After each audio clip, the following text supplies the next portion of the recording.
Welcome back to Yale College Voices, the podcast where we explore the people, places, and stories that shape the Yale College experience.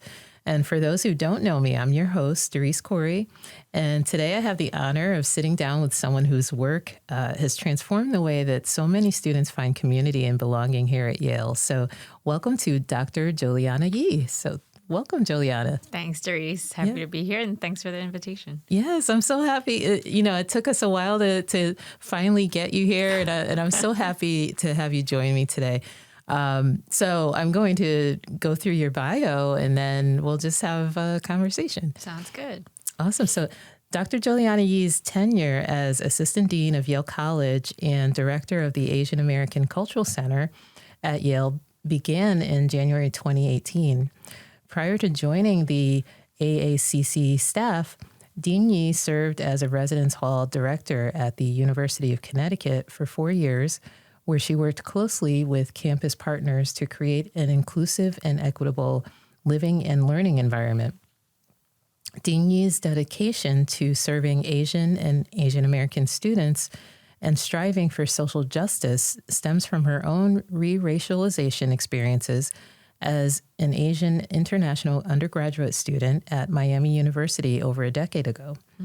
Born and raised in Kuala Lumpur, Malaysia, Dean Yee is a first-generation college student who earned her MSED in higher education and student affairs from Indiana University and her BA in economics and political science from Miami University. In March 2020, Dean Yee completed her PhD, congrats, in higher education from Loyola University, Chicago. Her dissertation and research interests focus on the lived experiences of Asian American student affairs educators and the cultivation of Asian and Asian American critical consciousness within higher education. She served as co-chair for the National Association of Student Personnel Administrators Asian Pacific Islander Knowledge Community from 2019 to 2022. So again, Joliana, welcome. Thanks, Darice. Yeah. And congrats on season 4. Oh, I know. Thank you so much. I know it went by fast, right? So I figured before we, jump into what I know will be a fascinating conversation about your career journey and also your work here at Yale, I figured we'd start out with some fun questions. Sure. So first, I would love to hear what's bringing you joy this week. I think a consistent source of joy has been my 2-year-old daughter.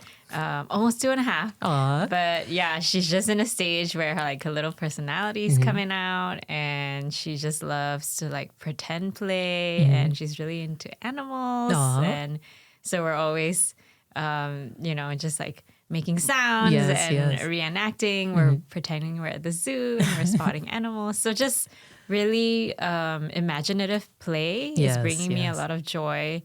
It kind of brings the little child in me. Right. That something I think we lose as adults is imaginative play. I know, we forget. I relish opportunities where I get to do that with my daughter, either at the start of the day or at the end of the day. And that is certainly bringing me joy. Yeah. Oh, that's so awesome. I agree. My kids, mine are much older, 22 and 11. But yeah, it's that's my favorite part of the day, even when they're driving me crazy. That's my favorite part. My next sort of fun question, whether it's a song or artist or maybe, a series or movie, what's on your sort of playlist? Oh dear. I'm in toddler mom mode. Yes. And everything I listen Baby Shark, to. Actually, Miss Rachel. Shout out to Miss Rachel. Yes, she is an educator at heart who started her own little YouTube thing during the pandemic. Wow. When, the entire city or world shut down. And she's based in New York City. And my daughter loves Miss Rachel. Really? So that's so cool. I know all the songs. Yeah. And all the episodes by heart. We probably contribute to the millions of views that she gets on YouTube. That's so cool. But it's very educational, and she's also such a real and kind person, and so Miss Rachel. Yeah, that's so funny. I remember, and as you were talking, I was trying to remember the series. There were a few where my son loved them, and I was like, oh, that music's kind of cool. Yeah. And it's kind of sad do you find yourself singing it when you're not even with your child? 100%. I'm like at work and I'm like humming. And I'm like, what am I humming? Why am I humming this it's song? Some kid's song, you know? Yeah, like, it's ingrained in my head as much as it is in hers. I know, it's so fun. I can't remember what series it was. There were a few, but like, like Bubble Guppies. And, oh, gosh. You know. Yeah, we're trying to stay away from cartoons for as long as we can. Yes. Right now it's just Miss Rachel. Miss Rachel, got it. That is so funny. All right, so now let's just start talking about your career journey. Like, can you tell me a little bit more about where you're from and what brought you to UConn, right? So tell me about your journey early on. Yeah, I mean, the bio I feel like I need to update that bio because when I wrote it, it was like much earlier when I joined, and now I'm almost like 9 years into being at Yale. Yeah. And that means almost a decade more that I've since, graduated and all of that. But I think my roots really speaks to what informs a lot of the work that I do. And so we'll have to go all the way back to where I grew up, which is in Kuala Lumpur, Malaysia, the capital of Malaysia, capital city. And I didn't grow up like in downtown. I grew up in the suburbs, but it was literally just a 20-minute drive from downtown Kuala Lumpur, where that was where all the businesses happened. But I'm the youngest of three. I have two older sisters. We have a 4 and a 6 year gap between the second and the eldest. And my parents were the oldest in their families. I always say birth order definitely plays a role really in shaping a lot of family dynamics. And so I think being the youngest of three, and they were hoping I would be a boy. Oh, really? Because they're like, we already have 2 girls. Let's try one more and hopefully it's a boy. Right. Surprise! Not a boy. But nevertheless, my mom's always grateful. She's like, oh, I think God knew that, I couldn't handle a boy. So she just gave me 3 girls. And, we're all really close. And, my parents never having had the opportunity to go to college or anything beyond sort of like high school in Malaysia, they've put a lot of emphasis and sort of prioritized our education. And so from a very young age, that was always a seed that was planted. Like, you will go to college, you will go to, or university is sort of what we called it. Yeah. And because there is a lot of racial inequities in Malaysia, and we are ethnically Chinese, and so we're an ethnic minority in Malaysia, that even the education system was often like admissions was really sort of based off of racial quotas. Really? So affirmative action gone wrong, essentially. And I think that really primed my parents to say, we're going to send you abroad, because abroad is where those quotas don't exist in such like stark legalized ways. And so, my parents were always sort of preparing us to go abroad after we finished high school. And so they spoke to us in English because they wanted us to have a good command on the language. Even though that was not their first language, they were very much like, oh, if you want to go into the business world, like English is the language. And so a lot of people ask me, are like, is English your first language? I'm like, yeah, I actually think in English. Wow. Even though I'm multilingual, right? Because in Malaysia, I went to public school. I never, straight through from 0 all the way to, like 17 where we graduated. But everything was in Malay because that's the national language. So I'm very fluent. I read and write and can speak in Malay. And then because we're ethnically Chinese, I can also speak the various dialects of like Chinese. So my parents speak Hokkien. A lot of people in Malaysia speak Cantonese and also Mandarin. So I had different relatives who spoke all the different dialects, and I was just constantly listening to them as a kid. So a lot of it was osmosis. Yeah. And so I would say my Chinese is not that strong, probably elementary level, but I can like survive. Yeah, yeah, if yeah. you like dropped me in the middle of like Right. one of those countries, I could make my way through.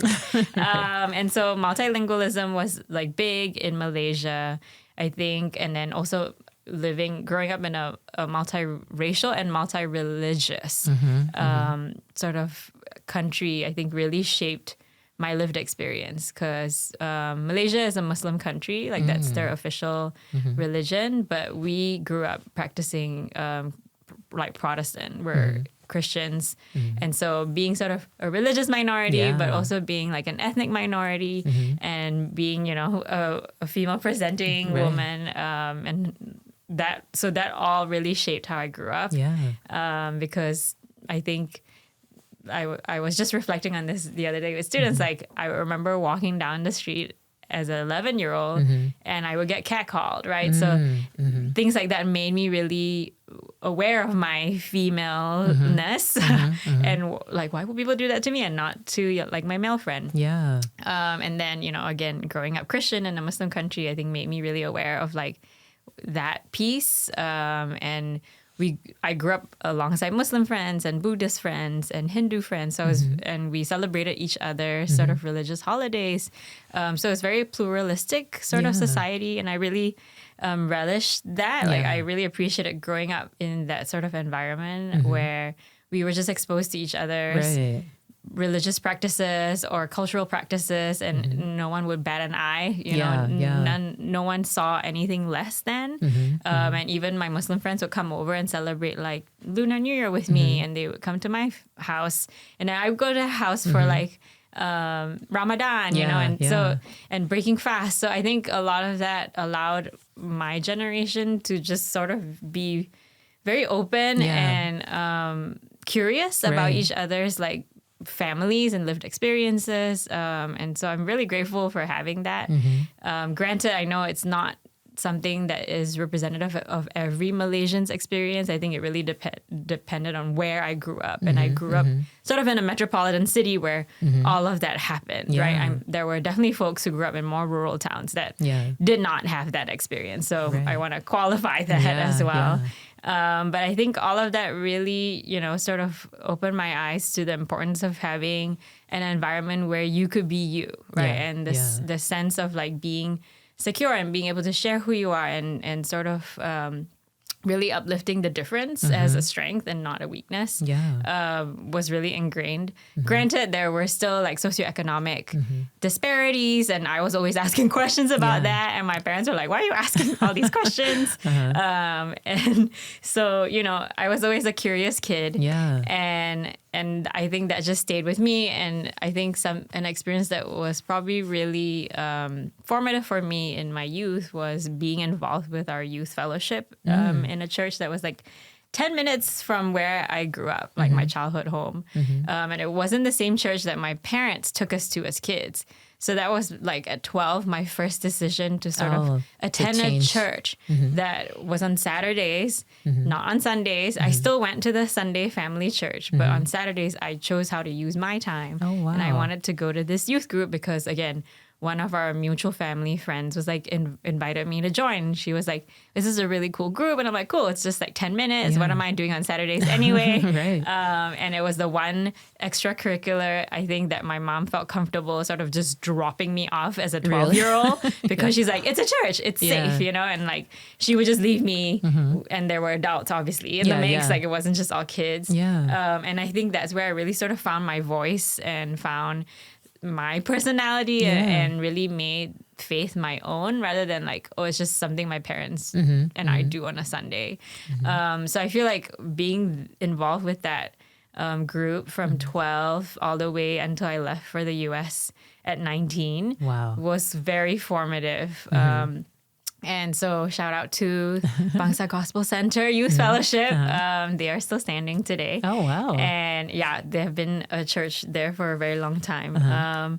And so that youth group really was where I sort of found my voice as a leader, found my voice as even like an actor, because we would do a lot of plays and whatnot. So I was always on stage and like, I was in the worship team. And so there was a lot of like performance-based things that I didn't really think was a training for me. But now that I look back at it, I was like, that really definitely gave me a lot of sense of comfort on the stage, where we have to like memorize lines and just like perform in front of hundreds of people. And we even took our show on the road sometimes. We would go to different churches around the country to like do our little play, because arts is often really important in like reaching people in a way that you can't really bring people to the table, you know, over like a serious conversation. But if you did a play, people could sort of witness it and then, you know, really reflect on that. So the arts certainly has also played a really important part in my life. But I think all that set the foundation for me to leave the US. And my parents sent my 2 older sisters to Australia because that was a lot closer to Malaysia. And at the time, Australia was definitely having a concerted like effort to market its higher education to countries in Asia, because we're right there. We're like basically neighbors. It's like a 6-7 hour flight. And so there was definitely a lot of like marketing, right, of saying, come to Australia. And there were a lot of programs in Malaysia where you could do 2 years and then transfer as a junior, or they don't really call it junior. Their whole system is a little bit different, but you could transfer credits and then you could get a degree from an Australian university without necessarily having spent all your time there. So my sisters did that. And then when it came to me being the youngest, I was like, I don't know. I kind of want to go to the United States. And it was actually because my eldest sister had almost attended Michigan State University. She actually got like admitted and applied and everything.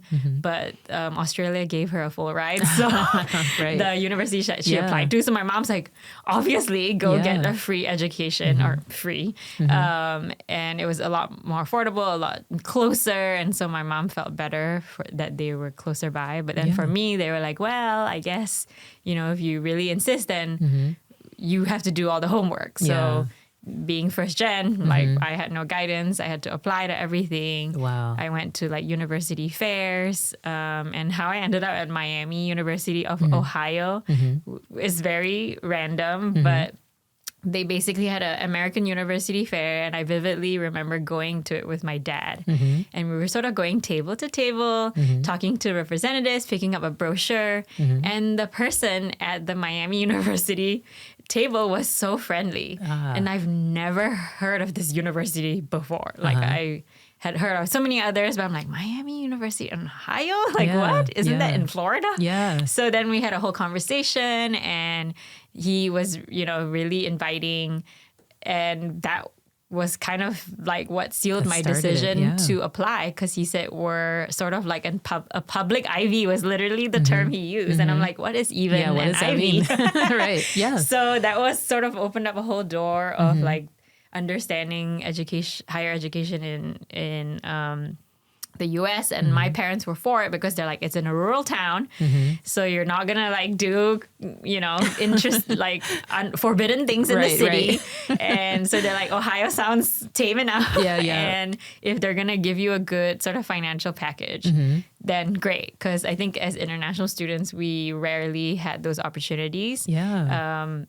And so I applied to a bunch of other universities. I got in, but again, the financial package for Miami was the best. And so I'm like, great, liberal arts education. I didn't even fully appreciate what that was, but looking back, I'm like so glad I had that, because I think, again, it sort of opened up my eyes to exploring things beyond just sort of a career, a typical sort of career path. Which is what my sisters had to do in Australia. They sort of declared their majors, and that's what they had to sort of stick to. And I declared my majors not really knowing what I wanted to do, other than I was interested in learning about these subject matters.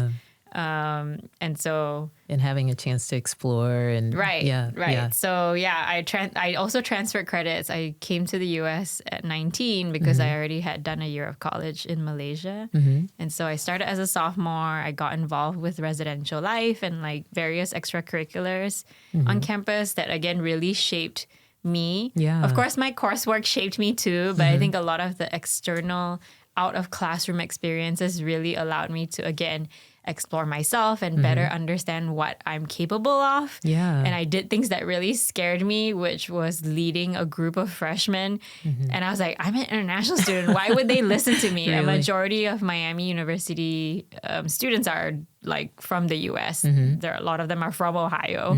And I knew nothing about Ohio. Really? So I was like, okay, I guess I will be a resident assistant, which is very similar to a FROCO here. And I remember taking that job in my junior year. Wow. And I was like, oh my God, I'm so nervous. Really? We got trained, to handle all kinds of situations. And I'm like, wow, okay. All I knew is that I wanted to help people, but I guess I got a lot more responsibility than I signed up for. Did it feel like it kind of, when you mentioned re-racialization, did it feel like it kind of changed? Like, how did it feel when, like you said, leading students? So that must have felt life-changing in a way. I mean, at that time, I think I just saw it as like a leadership opportunity, and that was how they framed it. And I think the piece about like being at a predominantly white institution, I had to sort of understand the racial context of this country. And what I knew was from movies, right? Like American Pie, probably not the best reference for college, life. The college life. And, so I was like, oh boy. There were certainly some things that happened at Miami that were very stereotypical, like frat parties and whatnot. But beyond that, I think there was a lot of like meaning making that I had to do because all of a sudden labels like international was me. I was like, okay, I guess I'm international. I have to embrace what that means and what that term comes with. And then the term Asian was sort of like assigned to me as well. And I was like, okay, I have never self-identified as just like an Asian person. I've always said I'm Malaysian or I'm Chinese, right? Okay, it's more specific to your nationality and your ethnicity, never just this broad geographical term. And if you think of Asia, it's a massive continent. Right. So to sort of boil everyone down to one word was an adjustment, to be like, okay, we're all Asian, but we literally have such different lived experiences. And so how do you not lose that nuance? But, I was 19 and I was like, all right, my first time abroad, Asian, international, got it. There were definitely a lot of moments of like, second guessing my own intelligence because I was in such a new environment and I'm like, maybe my humor doesn't translate as well. And I was very self-conscious about my accent or, and just like how I wrote in class. I was just really nervous about not performing academically or not being understood by friends or faculty or even just the person at the bank that I had to open a bank account with. And I vividly remember having to open a bank account and I used, because we grew up, Malaysia was colonized by the British amongst other colonizers. And so our education system is very British oriented. So even how we spell and everything is like the Queen's English. And so I would say words like deposit instead of deposit. And so when I wanted to open a bank, I was like, how can I make a deposit? And the guy looked at me like I had 3 heads. And I'm like, wait, am I speaking English? Some moments like that really made me like very self-conscious. And so I was like, okay, so if you don't say it's like aluminum, like just, different words. Just pronunciation. Right. Like just the accent, right? Of how I pronounce the same English word. Certain people in Ohio were just like, what? And I think when they look at my face, it also throws them off because they have assumptions about what I can and cannot do because of how I look. So I realized that I had to just like lean into what I know and not second guess myself just because other people couldn't necessarily understand me. It didn't mean that I was dumb or less intelligent. It was just like, a bit of a, accent adjustment. Right. And then I recognized and realized that a lot of people who worked or lived in Ohio never really left Ohio. So I was like, okay. So I had to just be more empathetic also. And so it was a lot of like me having to realize that it's not all me, but also people's experiences of not having maybe encountered people with different accents. And so, yeah. Was that... Yeah, I'm sorry to interrupt No, you. you're fine. What was that? Did it become like stressful at times? Like, did you feel like I mean, you said you were nervous sometimes, but like, was it stressful? Just trying to sort of, it's almost like you represented, like you said, in a whole For sure. group where there are so many different backgrounds and everything. Yeah. And I think what helped was having other Asian students on campus. So there was this student organization called the Asian American Association, AAA is what we called it. And that was my first encounter with other Asian students, some of whom were born and raised in the US and some of whom were like me, international students. And then some of whom were like in between, like they came here when maybe they were like 14 or 15. So they kind of have a little bit of a foot in both worlds. And that's where I realized, okay, I have to explain myself a little less with them. And it gave me a place where other folks could relate into my experience, and then learning how they grew up in Ohio or wherever in the Midwest, or some of them were from California or the East or West Coast or the South, and just realizing that, okay, like the Asian experience in the U.S. is very particular and it's very contextual. And I think that helped me feel a little less stress, but it became more aware then of sort of the racial context of the U.S. and in particular in Ohio. And recognizing that Miami University was starting to have a concerted effort around bringing in more international students than they ever had before. So again, that was a shift on the institutional level too that I wasn't necessarily aware of, but was certainly shaping my experience. And I think having that sort of space really helped. But also my mindset of like, I'm only going to be here at that time, I thought. I'm only going to be here for like 2.5 years. I'm just going to get my degree and then I'm out. So whatever discomfort is temporary. And I sort of shifted my mindset to say I am an ambassador for my country now. And I guess I'll have to educate people about Malaysia, because most people had never heard about Malaysia. They have heard about Thailand and they've heard about Singapore, but they're like, where's Malaysia? And I'm like, in between. I'm like, geography. I'm not like super strong in geography, so let me not, make you feel bad. But so I'm like, the tiny Singapore and the big Thailand, and then Malaysia's in between. So I just thought of it as like, I'm an ambassador. Let me, because I'm privileged enough to study abroad, let me use my privilege to help others learn. That's amazing. So that was my mindset. And so it felt less stressful when I thought about it that way. And it allowed certain things to roll off, even though, it bothered me. And it took me sort of a year to really acclimate to the US and feel like myself again. I literally did not feel like myself because certain things... I'm like, I had a funny joke, but because I'm a humorous sort of person, but I didn't know how to say it in a way that would like land with folks in the US. So I often just like held back a lot and didn't feel like my personality really came out until like I was done with my first year. And so being a resident assistant and like just being involved in campus really helped with some of that, where I'm like, wow, I can actually be a leader even though like I have an accent that's different from everyone else. And that I didn't grow up here. And so I think that sort of opened the door to my next steps of going into higher education, because I realized the power of creating an intentionally inclusive campus, right? Had it not been for the people who worked at Miami University, whether in the international student office or in the residential life office, who really saw in me potential that I didn't see in myself, to sort of tap me for these leadership opportunities, I don't think I would have sort of stepped up in the way that I did. And they never once saw me as like, oh, you're less qualified because you didn't grow up in the US. Not at all. In fact, they were like, you bring such a unique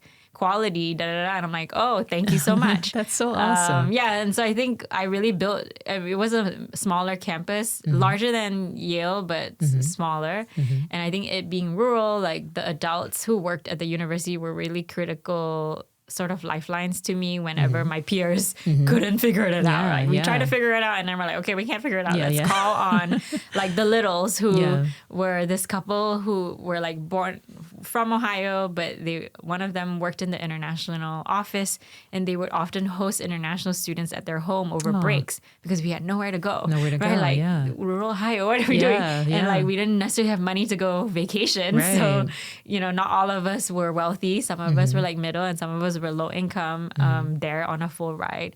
So they would host us for Thanksgiving and that's so nice. just like we're a really welcoming face. And so whenever we had any issues, we would literally call them and say, can you help us? Or we need to make a grocery run. We don't have a car. Like none of us had licenses. And so just like the little things went a long way. And, the international students and the other Asian American students certainly helped out as much as they could. And then we also had like other Ohioans who would just invite us back for breaks because they realized like, oh, all of you don't have anywhere to go.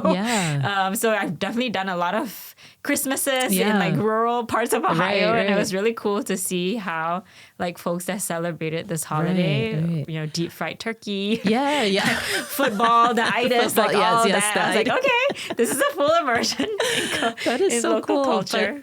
But it must, like coming to your experience now, that must be, having all of these reminders of what it's like to be like kind of, feel alone, but then you have all of, this whole community that can help out. So what would you, thinking back, like what would you have told your younger self going through that whole process? I think keeping an open heart, and allowing people who maybe didn't necessarily share any lived experiences with you to still be able to connect on like a human level. And I always believed that, but I had never had to experience that. And so there were many folks who, weren't Asian who like met me where I was at and was really warm and inviting, and their families. I mean, even though they did ask questions that were a little like, huh?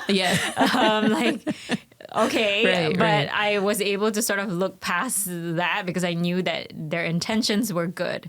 And so I remained open even though some things they said were not no, you should not be asking me that question. But at the time I was just like, okay. And some advice to my younger self is, remain with an open heart. And as long as your intentions are good, and if it's not met with the same reciprocal feelings, that says more about them than you, and sort of being like, you're okay, regardless of how people choose to receive you or not receive you, that's not on you. And I think it's harder when you're a young person and when you're faced with sort of racial bias or just like straight up racism to not feel like your value is lessened. But I know now that, it says less about me than where they are in their sort of journey in life. Because Ohio was also where I first experienced like blatant racism too, on a college campus where I felt like I was starting to feel a sense of belonging. And so I was able to talk to people I already knew and sort of like process that and then let it go. But it was very jarring and it felt very violating too. And, as a 20-year-old, I'm like, I didn't do anything to you. Why are you yelling like, racial epithets at me?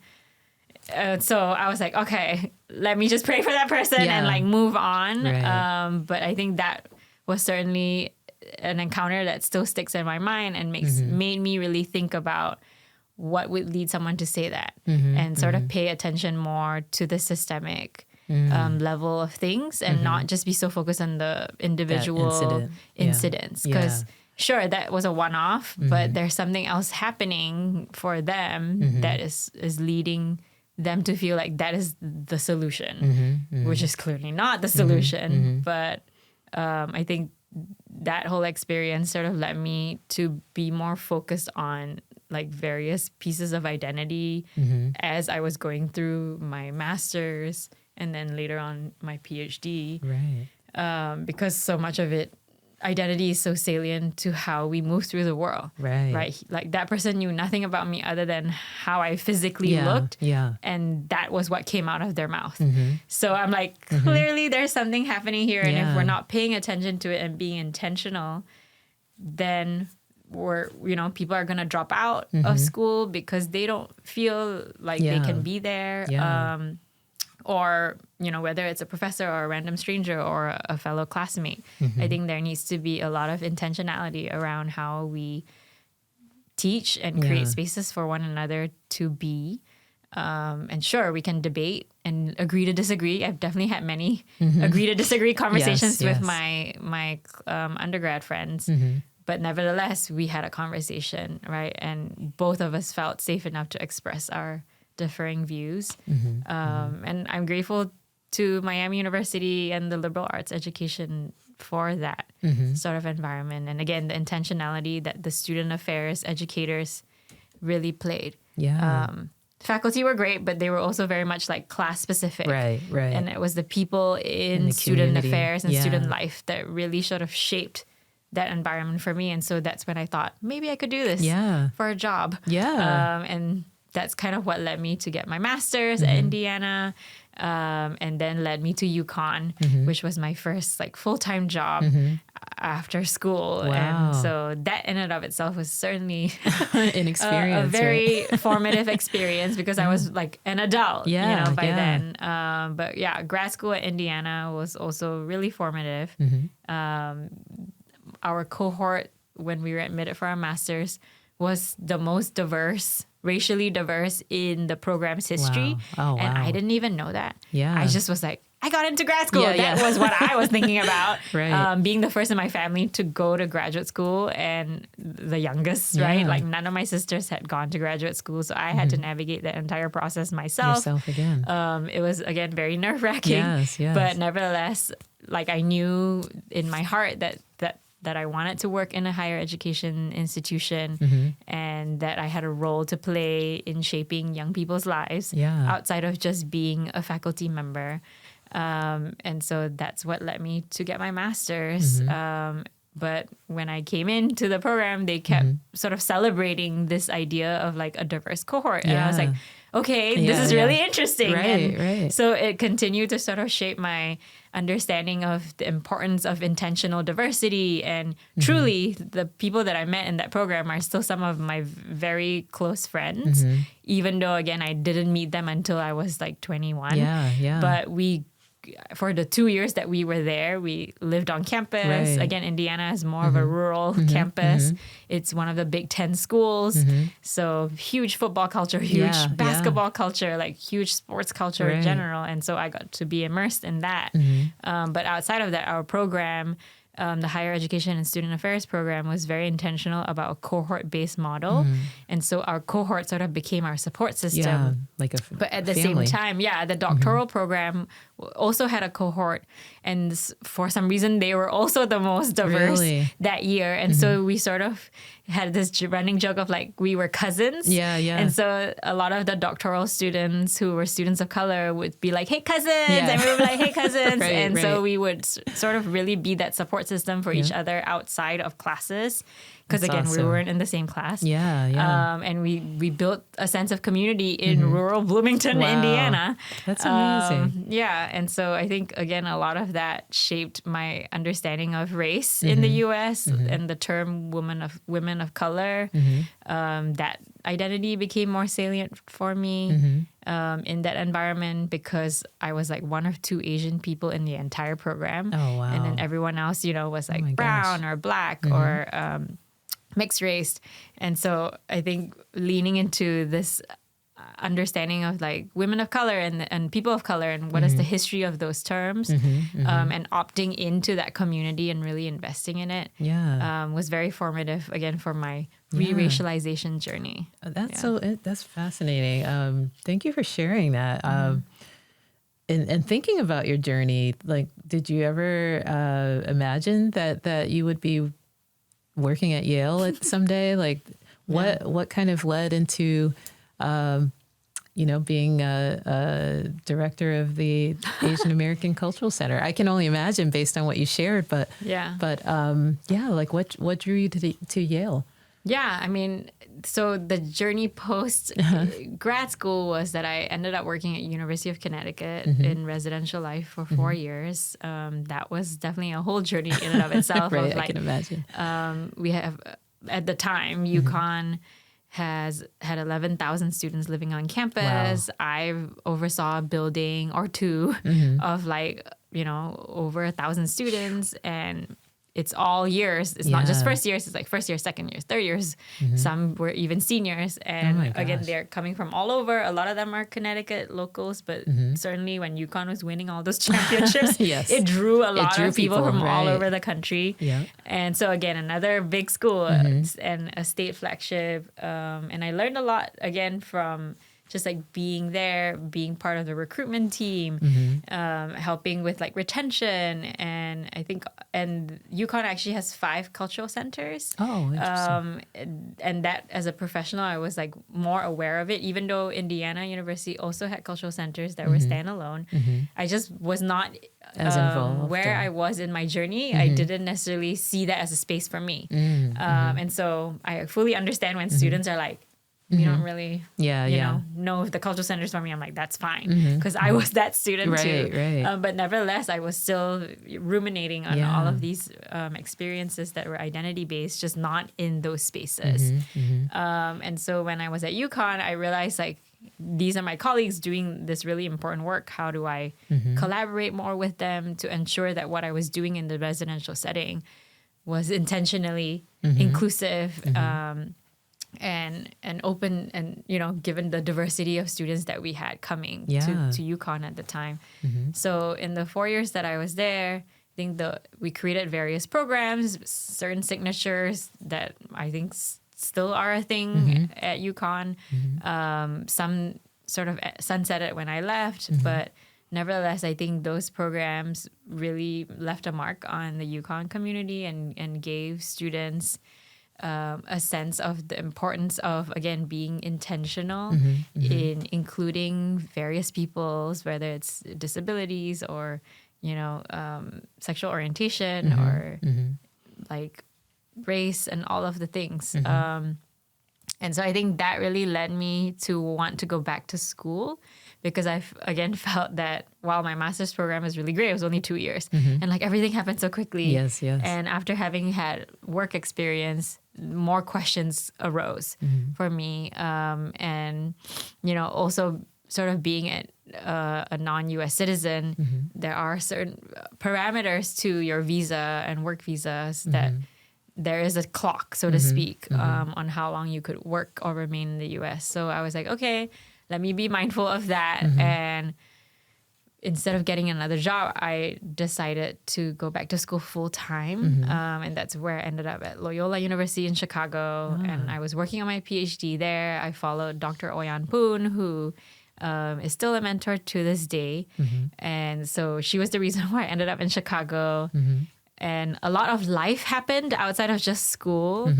I met my now husband there in Chicago, and lots of, again, scholarship was pursued. But I think I honed in specifically, as you read from my dissertation sort of focus, on Asian American and identity formation and like critical consciousness, and really understanding how is it that full-time folks doing the work, what influenced them, and that was sort of my question, and wanting to better understand like institutional, higher education institution systems and governance and how all of those things happen, because these are such huge operations if you think about it. They employ lots of people, and I think there's so much that is not as known about how a university runs, other than you go there, you get a degree, and then you leave. Right. And so that program was a really great experience for me to, again, delve into the theory. But I learned at heart that I'm also very much a practitioner. As much as I could have gone into the professor route, I intentionally chose to remain in sort of the practitioner space. And so the work that I did at UConn, I guess, left an impression, because when there was a search for the role that I'm in now, I believe when it first opened up, I was still in year 1 of my program. So I wasn't thinking about applying to any jobs. And then it was a failed search, and then the search reopened, and my former supervisor knew someone on the search committee, and when that search committee person reached out to her to be like, hey, you're super well networked because you worked at UConn for so many years, do you know anyone who would be a good sort of candidate for the job? And my name came up. So I didn't even know that the job was open. So, which is why I'm glad I gave my all in that role, because I didn't know what it would have led to, but it led to this, know, and so for me, I believe in like doing the best I can in every role, and then things will open up as it needs to be. That is so fascinating. So I got a message from the HR team here via LinkedIn, and I was like, is this real? Oh, wow. Because at the time, LinkedIn hiring wasn't a thing. And I was almost done with my coursework. So, and I was actually a TA and sort of doing like my research and teaching. And so I was geographically not bounded to Chicago anymore.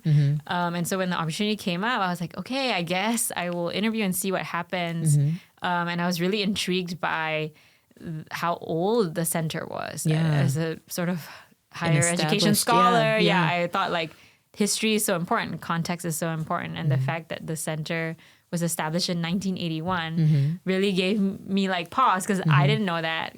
I was never really an Ivy League kid, so I had no sense of like what Yale had to offer or anything like that. And when I looked more into the history of the centers and the spaces and how they came about, I was really intrigued, and so I applied. And I think what sold me was really when I came on campus and met the students.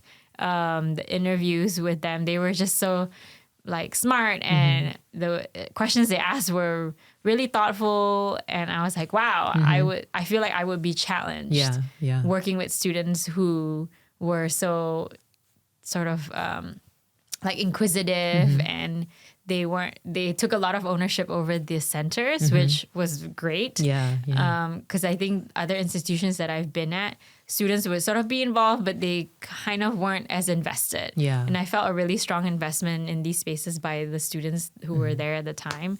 And also, again, the historical context of how our centers came about was by students advocating for these spaces. And then in, collaboration with faculty and staff, it came to fruition. So I very much saw that spirit very much alive, even though it was like 30 years later at that time.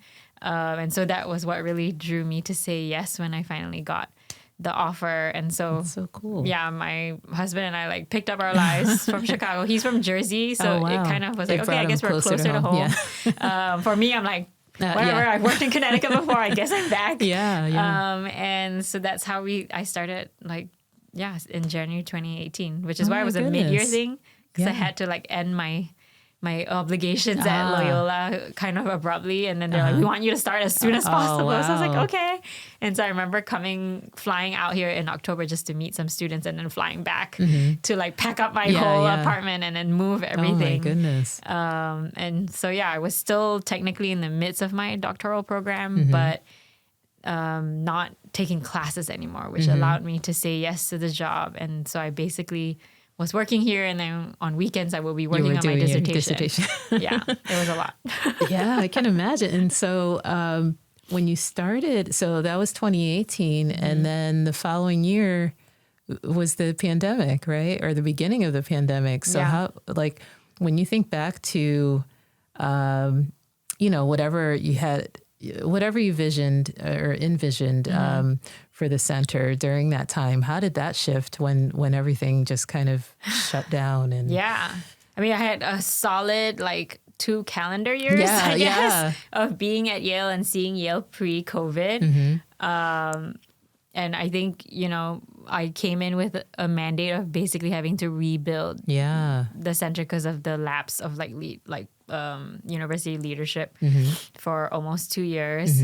Shiraz, who's the associate director now of the AACC, had started just a couple months before me. Oh my so we were both gosh. like brand new to the institution. He had just graduated from his master's program. And so there was a lot of like trying to figure things out for us and sort of building trust with the students to ensure that the center, as we were reestablishing, was exactly how they sort of envisioned it to meet their needs. Right. So it was a lot of like listening, talking, trying things out, seeing what sticks, and being okay, not, you know, sort of ramming anything through. So there was a lot of trial and error, and we were starting to build a lot of momentum.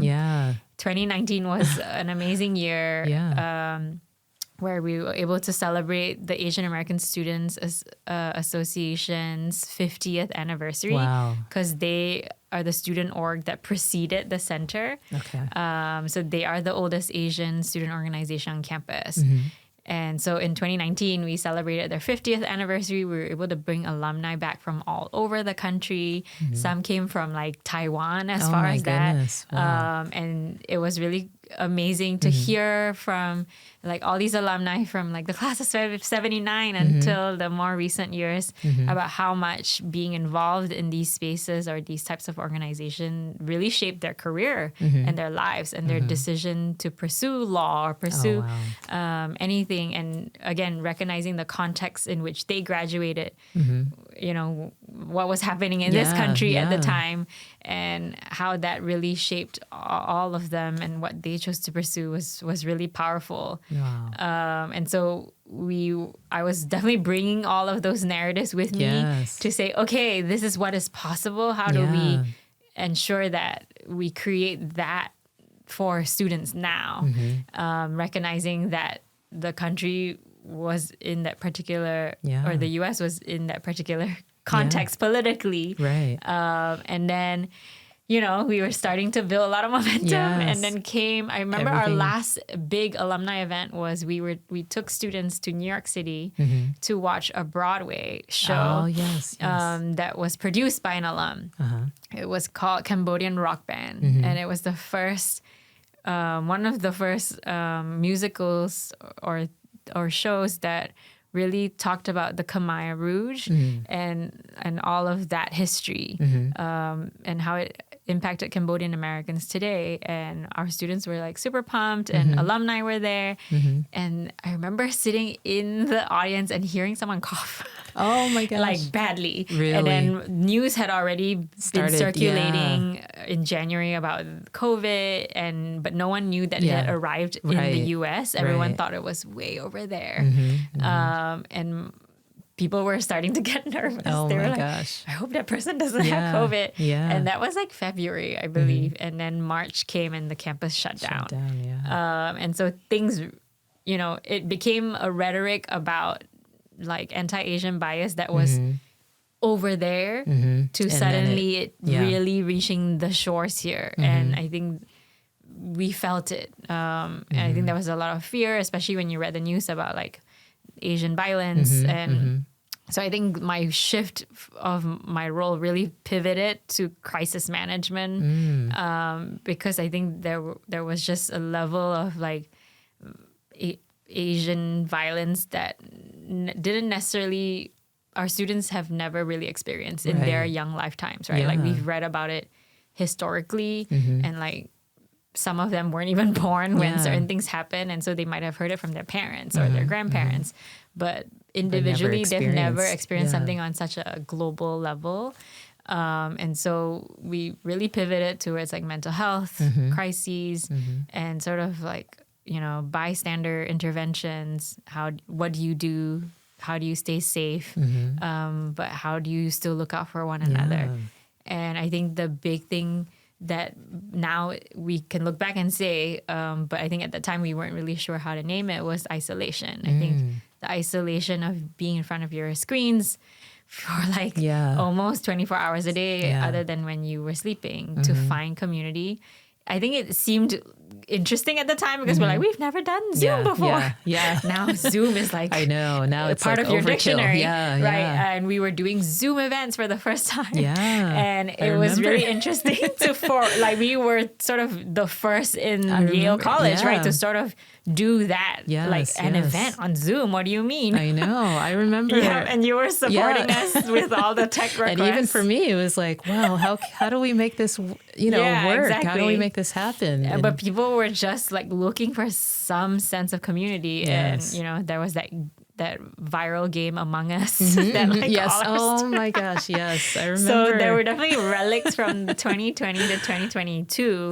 I think that if I talk to alums from that time, they would be like, yep. Yeah. That I remember that. Yes. We spent way too much time on that I app. know. But that's how we found community. So it really became about going back to basics in a way. Yeah. And having to redefine, like secure our sense of community and also educate others. And it really became about fighting bias and stereotype. But there was also, I think, a light bulb moment for a lot of our students where they were like, wow, these things were there. It was just sort of unearthed and made very, I guess, it was brought into the bright daylight because of a pandemic. And so even when our students returned, there was a lot of nervousness. Some of them experienced racial bias incidents while just walking around New Haven because, again, their lack of understanding and lack of exposure. Right. And so it really became a lot about that and addressing that in a really head-on manner. And unfortunately, it didn't really end with COVID. There were mass shootings, targeted on the Atlanta spa workers, for example. So I feel like the last couple of years has been a lot of mourning and grieving work. Sort of coming to sense with what we lost, whether it's actual people or just the loss of innocence or the loss of being able to gather in community. I mean, there was a whole year where we were literally just on screens and having to social distance and not being able to hug someone or, just being in an embodied space. So I think we had to really mourn that, but also mourn ways in which we saw our people treated and the dehumanization that happened. And so then there was a lot of mourning and grieving and having to rebuild. And I feel like with public health constantly, I thank God for Yale Public Health. I think they're very on top of it and very science driven, which I think really helped us be able to come back together. But we had to adjust and we had to be innovative about how do you bring people together when you can't all be in a room? No more than 20 people, depending on the size. And so there were just a lot of things that we had to navigate logistically that I think made Shiraz and I have to think about that so much more. And then in addition, programmatically and being an office of two, it's a lot to manage. That is a lot. But, I'm proud to say that we did the best that we could in the times that we were in. And I know students who talk about that time fondly, even though it was kind of jarring. Right. Because they're like, wow, no one else would have had to live through that except us. And so I think we came out of it as whole as we could because we leaned on each other. Yeah, stronger, right? Yeah, and I think it really sort of amplified the power of community and the importance of having each other, and not just investing in things, but really investing in relationships and people. Right. Yeah. I'm so glad thank you for sharing that story. So now, since all of this revolved around the center, I'd love for you to share for those who may not be familiar with the Asian American Cultural Center. And as you said, it sort of shifted during the pandemic, but can you tell us a little bit more about the center, what you're working on now and how things have changed into the various activities that you have available for students. Can you share a little bit more? Yeah. And so the AACC, as much as Shiraz and I are the full-time professional staff, we very much have a model of centering student voice and student leadership in our programmatic offerings. And so we hire about 35 student staff in any academic year. Some years less, some years more. And they really become sort of our brain trust for what programmatic offerings we push out. We provide a structure of topical areas that we believe are important to students, regardless of how they identify, to engage with. So the 5 teams that we have currently are wellness and mental health, political action and education. We have historical, artistic, cultural resources. And then we also have our alumni engagement team, and we have a communications team. Because again, I think it needs to be relevant communication styles, not just how I think about it. And so we work really closely with the students, and we also have graduate assistants who do programming specifically for graduate and professional students, because they are also part of our community. And the centers serve all students, not just Yale College students. And so with these students, we really work closely to curate, offerings that are offered on a monthly basis, sometimes weekly, sometimes bi-weekly, depending on what it is. And not all of it is in-person events. We also have initiatives that are just more asynchronous, because sometimes people just want to come into a space and relax. They don't necessarily just want to be programmed at or talked at.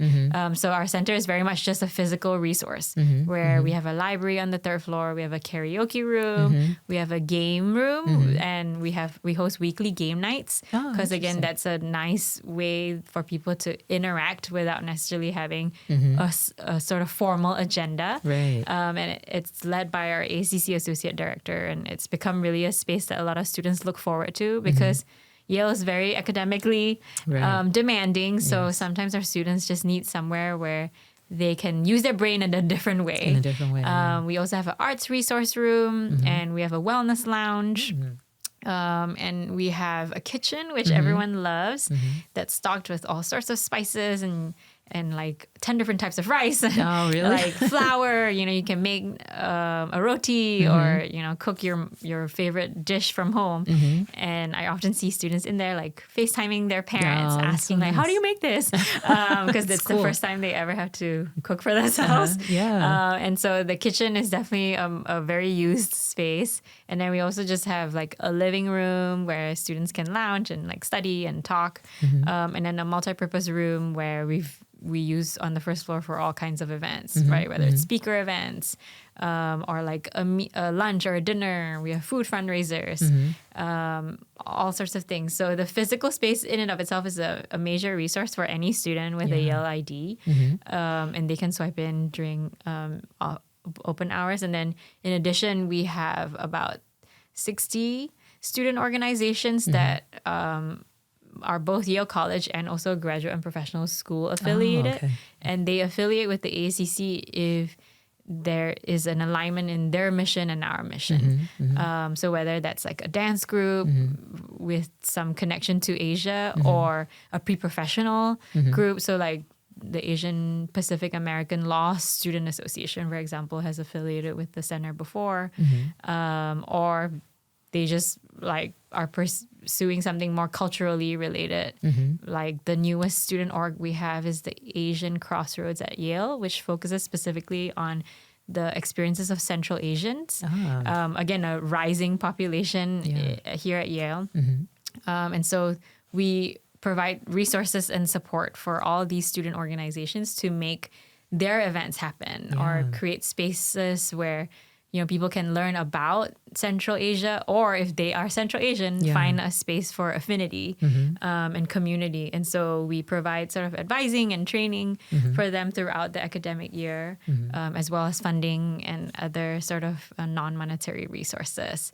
And then in addition to that, we're just, always working with alumni to ensure that they have connections with our current students. So that is my main responsibility because Shiraz oversees sort of the day-to-day operations of the building. I'm more of the external facing person. And so we love working with our alumni, and our 45th anniversary is coming up in 2026. So that's something I've been working on to figure out how to engage our current students in understanding the history of this really unique university resource. the AACC is the first of its kind in the Ivy League. Yeah. So to be able to say that, I think is something our students are It's really amazing. proud Yeah. of. Yes. And in fact, some of them are like, I chose Yale over the other Ivies because of the center. Oh, that's amazing. And so wanting to ensure that students, again, understand the history of these spaces and are able to have a voice in where it goes for the next 40, 45 years, hopefully. Right. And also programming to bring alumni back, because I think our students get so much when they are able to hear from alums how they navigated their Yale years, both the good and the bad and the in between. And having that mentorship, I think intergenerationally is so important, and having intergenerational conversations about current topics is also so important. Yes. And so I'm really excited to, again, not make it like a big thing, but at the same time, it is a big I thing. do want to bring people back together, because again, community and relationships are so critical to how we continue to thrive, even in environments that are less than ideal. Yeah, absolutely. And that's so exciting. And I was about to ask you, like, what over the next few years really excites you about the center or about your work here at Yale? Like what? Wow. I mean, there's so much. I mean, outside of being the director of the AACC, I also have like my assistant dean hat. And so family weekend is coming up. Yes. And I was that's about to ask something I about coordinate as part of my role. But in addition, I get to sit on various committees, you know, whether on the Yale College or university level. And I think seeing sort of the concerted effort on various levels to support our centers and the work that we do, even in a climate that's a bit hostile to the purpose of these spaces, is really heartening. I commend upper leadership for, you know, being thoughtful and mindful about the needs of our community, and still recognizing the importance of doing this work, even though it's no longer trendy right now. Yes. I know. Right. So yeah, I am really excited to see how we can, again, help people understand what it is we do at the centers, because I think there's a lot of misconceptions about these spaces sort of only being for Asians. And I'm like, it's never been that, right? It's always been open to all folks who are interested in being in community and learning about this community. Right. But certainly it is a space where we are targeting sort of culturally responsive programming and resources. Yes. And that doesn't mean that we don't welcome everyone. We do, but it also means that there is a particular need that isn't being addressed that our centers try to. But again, it takes a village, right, to raise a child. And every child or every student here at Yale is part of that village. And so we try to help one another in creating that. And so I'm really excited to see sort of with, you know, like President McInnes and all the various initiatives that she's sort of launching and her priorities around like clarifying how inclusive excellence is part of having a quality education. And so I'm excited to contribute to that however I can, and to provide our students, again, with an adult they can trust. And just really, again, building those strong connections for our alumni to also feel that what they treasured so much about their time at Yale is being safeguarded and grown. So I love whenever alums come back and they're like, wow, this space looks amazing. I'm like, thank you. I hope so. And so, you know, the little bit of love we put into the physical space, I think, goes a long way in also showing students that, you know, the institution cares. And that it's not just a space that is there for show, but it's really something that is intentionally curated because it's important. It is important.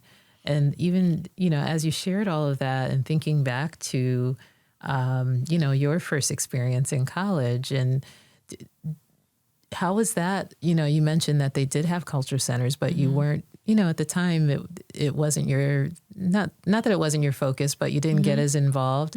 And do you, you know, after this experience, do you think you would have been drawn into it a bit more if it were just a little different?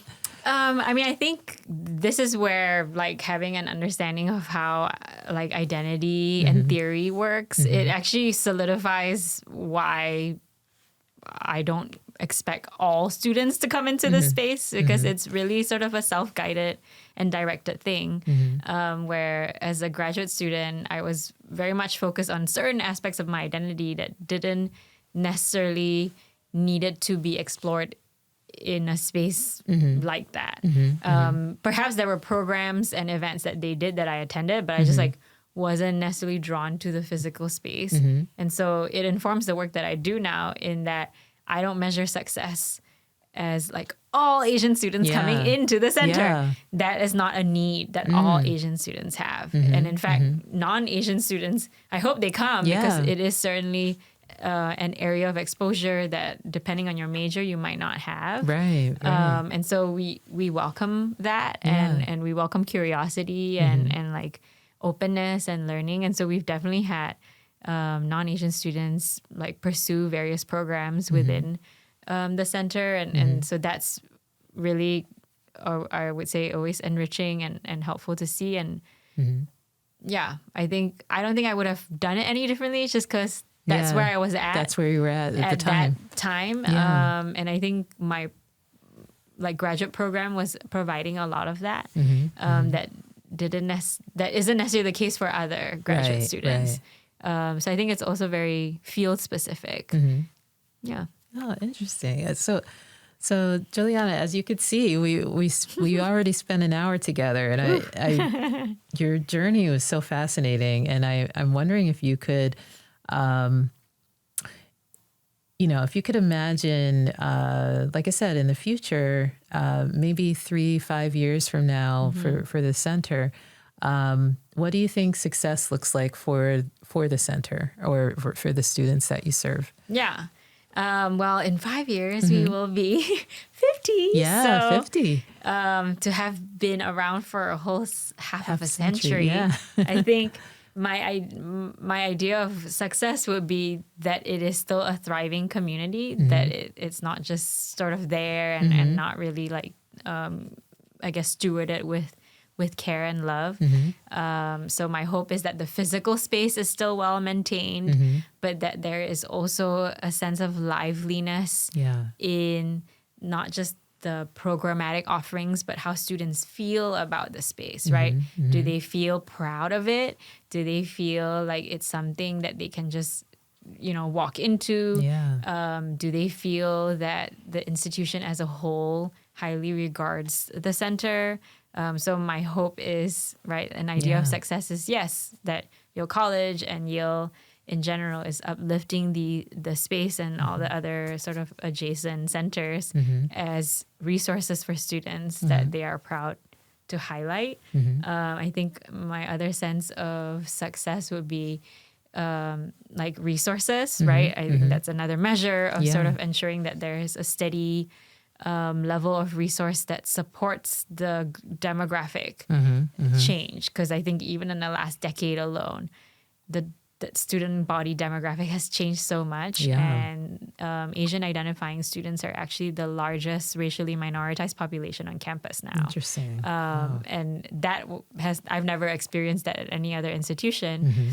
And I think that means more people, but also more diversity within that umbrella term. And so my hope is that each sort of group within that umbrella term feels that their needs are being met by the center. I think that would certainly be a big measure of success for me. And again, that comes with all the complications of the term and how people relate to it. But nevertheless, if we are intentional in being inclusive and partnering, I'm confident that students, regardless of how they feel about the racial term or what their lived experiences has been with it, that they will find us a point of connection and recognize that at the end of the day, it's just a community where they can find like a home away from home. Right. Yeah. Yeah. That is so amazing, Joliana.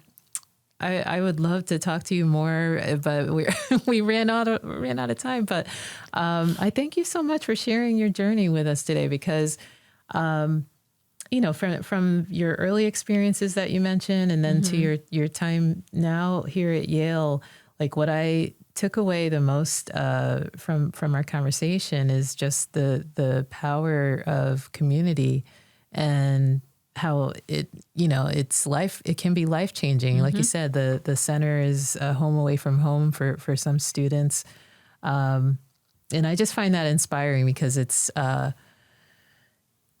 Like you said, realizing how much the university is putting into creating that kind of space for students and to, it's not just the academic piece, but just, having that place to call like your second home and having people around you supportive and, for curiosity and all of those things. So my very last question for you would be like, based on your journey, if our listeners could take one thing away from, hearing your journey and, your continued journey in your role here at Yale, what would you want it to be?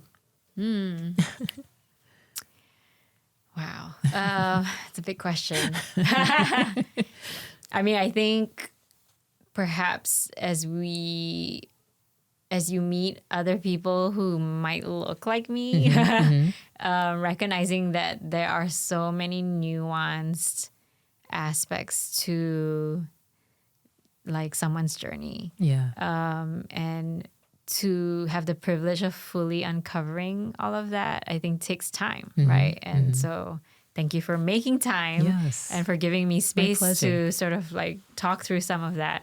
But we're even just scratching the surface, right? Exactly. And so I think recognizing that it's important to give people space to evolve and to give people space to make meaning of what they're experiencing rather than sort of immediately assuming, because you have this or because you have that background, that you're X, right? And so I hope that in this time where there's just a lot of, I guess, tensions around and desire to sort of draw very binary outcomes for you're either this or that. That we do our best to maintain this gradient and allow people to be, falling on the gradient rather than the hard left or hard right. And I think relationships are, I would say like love and loss are honestly the biggest ways in which people can change and are shaped. So how do we leave room for that for each other? And journey with them rather than try to convince them to be something. Right. Because I don't think 19-year-old me would have ever guessed that I would be sitting in this seat. Wow. And having this conversation. So how do we sort of remain open? And I'm sure in 20 years, I will also be having a very different conversation about this moment, right? And maybe listening to this podcast again 20 years, I'm like, wow, I said that. Exactly. But, we're ever evolving. Because you grow, right? Right. You change, and so you grow. Remembering human capacity to change and grow, I think will help us get through like tough times. Thank you so much, Joliana. I think that's a great note to leave on. And I hope to our listeners, just listening to this will inspire them to do exactly what you said. And for those who want to check out the Asian American Cultural Center, make sure you visit. And of course, I have the URL. The URL is aacc.yalecollege.yale.edu. And to check out all of the wonderful things about the center. So Joliana, thank you so much again for coming, because we've worked together over the years, and I think the most we worked together was during the pandemic. Right? Darice, I'm so sorry. I know. It's like I was on speed dial. I felt so bad, I know, you always came through. Oh, I'm so glad because even for me, I knew the importance, especially, during that time. It was like, we have to make this happen because there was no way around it, right? It had to happen So I'm glad that I could be a resource to, and it to be honest, it makes me feel good that it's like I contributed somehow to making that happen. Absolutely. and still preserving that space that people needed during that time. Yeah. So Yeah. believe it or not, it was like, no, I was happy, to do that and be part of that. So, yes, thank you so much, Joliana. I loved hearing your story because, like I said, we worked a lot together, but we never really, we never really got to know each other. And I thank you for giving us this opportunity to hear more about you. And I hope that our listeners, make sure that you, share this episode and continue to listen, continue sharing your stories, because that's, again, that's what makes us come together is human beings. And so until next time, keep finding your voice and sharing your stories. So thank you again, Joliana. Thank you, Darice. Yeah, it's my been pleasure. A pleasure. Yes, absolutely. And we'll end here. Great. All right. Awesome.